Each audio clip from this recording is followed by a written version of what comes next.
Thank you. I would like to acknowledge National Institute for Environmental Research, Republic of Korea, for their funding and support of this project. Two important fast response modeling applications are air quality in urban areas and wildfires. They both have very large domains. They have a important small scale structures that needs to be resolved in the simulation. Combining these two features together leads to a large number of cells, and for the purpose of prediction and optimization, short execution time are required. Quick environmental simulation, or QES tool, is a microclimate simulation platform for computing 3D environmental scholars in urban areas and over complex terrain, and has several different modules that are responsible for doing various responsibilities. QES-Winds is responsible for calculating mean wind field. QES-Turb and QES-Plume are simulating turbulence field and Lagrangian dispersion model, and these three form the dispersion modeling system and can calculate the propagation of particles and pollution in urban areas. QES-Fire is another module that simulates the fire physics and calculates the rate of spread of the fire in combination with QES-Winds. You can see how the fire expands inside the domain.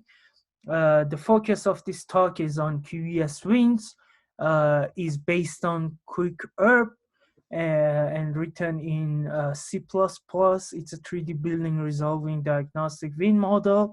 It proposes a initial field guess based on the upstream velocity profile and the building parameterizations, and then ensures the conservation of mass by using a variational analysis technique to minimize the differences between the final and initial wind field. And this technique basically requires the solution of Poisson equation shown here. R is the divergence of the velocity, initial velocity field. Lambdas are Lagrange multipliers, and alpha 1 and alpha 2 are Gaussian precision moduli defined based on stability conditions. After discretization and using a staggered grid and applying the successive over relaxation method, we have this joint equation that we solve for by ensuring this boundary condition, zero gradient in normal direction for lambdas for solid boundaries, and lambda is equal to 0 for inlet and outlet. We basically calculate the values of boundary condition coefficient, and after calculating the values of lambda from previous equation, we can update the velocity, final velocity field, by using these Euler-Lagrange equations. QES-Winds solver is a combination of divergence equation, the SR iterative loop, and Euler-Lagrange equation, and has two types available in QES-Winds: serial or CPU, parallel or GPU. The CPU solver is slow because of its sequential nature. It has a high execution time, and it's not actually appropriate for fast response applications for very large domains. To accelerate the solver, we used parallelization, but the problem is that all cells can be solved at the same time in the SOR loop, because the lambda values of each cell is dependent on the lambda values of neighboring cells in X, Y, and Z direction. To get rid of this problem, we use a coloring order called red-black scheme, in which we divide the SOR iterations into two sub-iterations, each done in a parallel manner and over all GPU cores. In the first sub-iteration, we solve for all the red cells, and in the second sub-iteration, we solve for all the black cells. In this way, we don't have any two neighboring cells with the same color. Previous implementations of SOR requires a lot of copying data back and forth before and after launching each kernel from the CPU. We get rid of that problem and copying overhead by using the concept of dynamic parallelism, which we only copy data once from CPU to the GPU's memory and then launch the dynamic parallel kernel. And then from inside that kernel and from inside the GPU, we launch other kernels. And at the end of computation, we copy data back to the CPU. With this new method, we accelerated the dynamic parallel by a huge margin comparing to the CPU. We ran this benchmark for several test cases with several numbers of cells. And you can, as you can see, the dynamic parallel solver is always faster than the CPU solver, and we get 128 times speed up for the largest domain that we can run, 145 million cells, because of the restrictions of the GPU's global memory. So our code is really fast. The rest of this talk would be focused on improving small scale structures of the model. When you lay a Cartesian grid on top of a building footprint, more than often the grid doesn't match the edge of the building. And since QES-Winds used to have only the stair-step method, which only evaluates the center of the cell if it's inside the cell, that whole cell would be the cell. If it's inside the air, that whole cell would be air cell. And because of that, we lose a lot of geometry features and details. One way to handle this problem is to increase the resolution, but that means more computational cost and slower model. Another way that we use here is adding higher way of geometry representation called Cartesian cut cell method to the QES-Winds. Cut cell method provides the capability of having cells partially cut by solid surfaces, and it can captures more details of the geometry compared to the stair-step, as shown in this schematic, and as a result, more accurate wind field. We are following the same methodology in Solsky paper, in which we calculate the area fraction coefficients of cell faces located in fluid site and then apply those area fraction coefficients as boundary condition coefficients to the equation. And these values can be something between 0 and 1 in contrast to the stair-step that is either 0 or 1.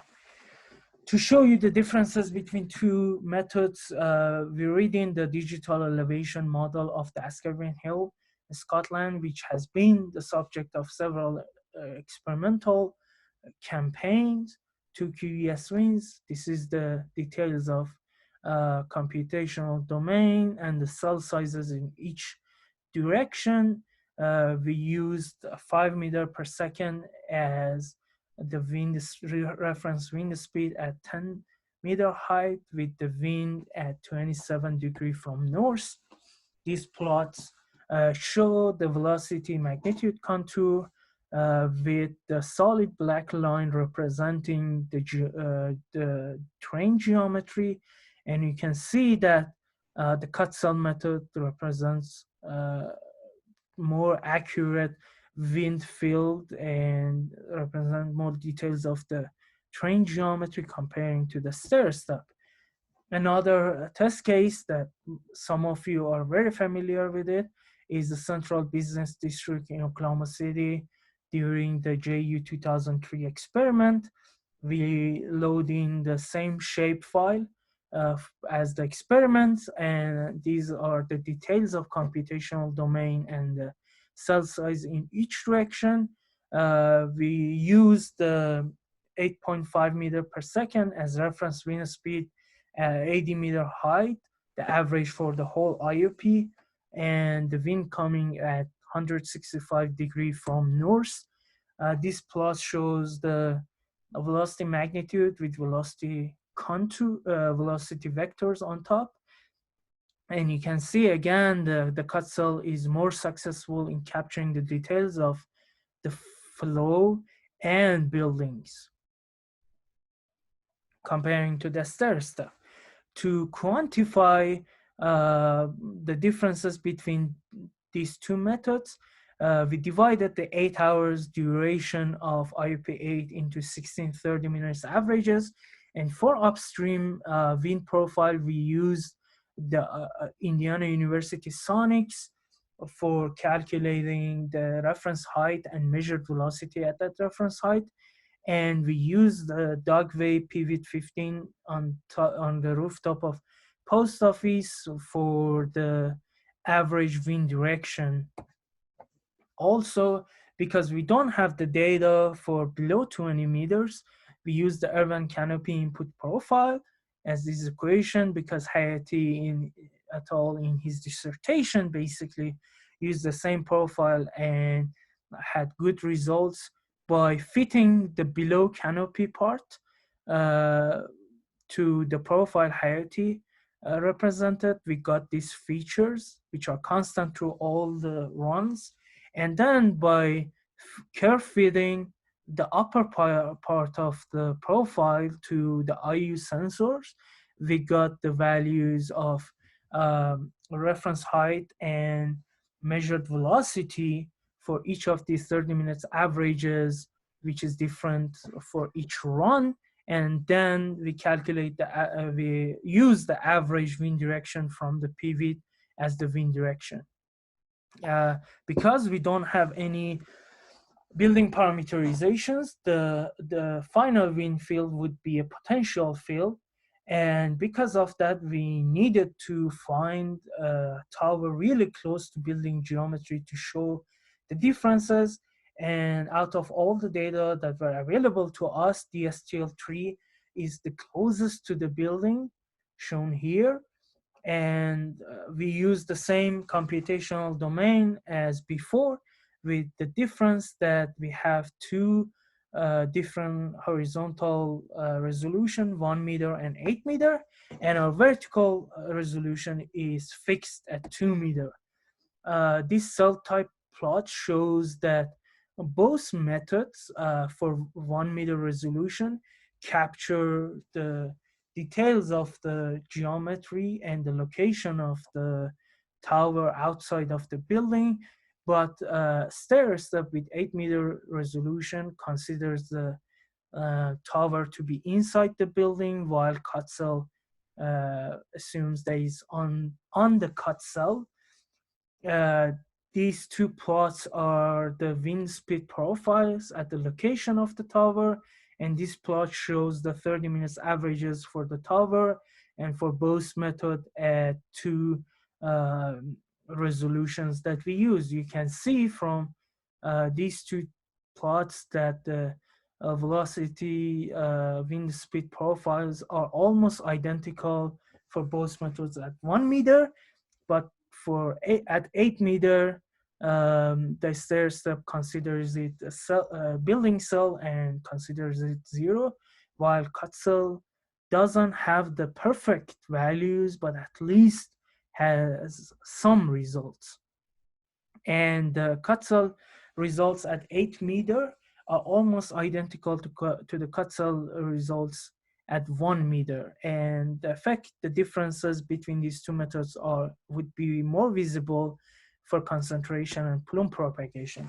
And at the end, I wanted to introduce the GitHub page of our group. QES-Winds will be an open source code there soon. And Utah LSM or land surface model is currently available and open source on that page. These are my contact information, and these are the two publications that would result from this presentation. With that, I would like to thank anyone, and I'm happy to answer any questions.